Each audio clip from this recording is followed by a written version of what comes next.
હાલે હાલ. એ દિવ્યા હજુ ખાલી આપણે બાજવા નથી હો. ઓલ ખેર આપણે બાજતી હતું ને પાણી એક ટીપું ભરવા નતું જોડ્યું આપણે. હા એલી પછી આખો દિવસે ને તાર શું રહ્યું. હા કોઈને એક પાણીનું ટીપું મોઢામાં ન નાખવા જોડ્યું. હા એટલે યાદ રાખજે આજે આપણે બાજવાનું નથી.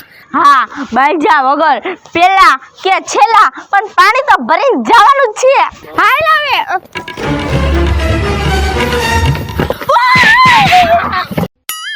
ઓય કોણ આવી પડ્યું છે? આવી ગયું. આ તમારી નકલી છે. આ તમારો વારો નહીં આવવા દો. એ ચક્કા ભાઈ તો હું દીવડી સો દીવડી. હા વારો કાઈ નહીં આવવા દઉં. હા એટલે હું અંકિતા છું અંકિતા. અમે કોનો વારો જ નહીં આવવા દઈ. એ બેન પાણી ભરવા તો આવો ડોબરા ફૂટ નાખું ડોબરા. હવે આવો હવે. હું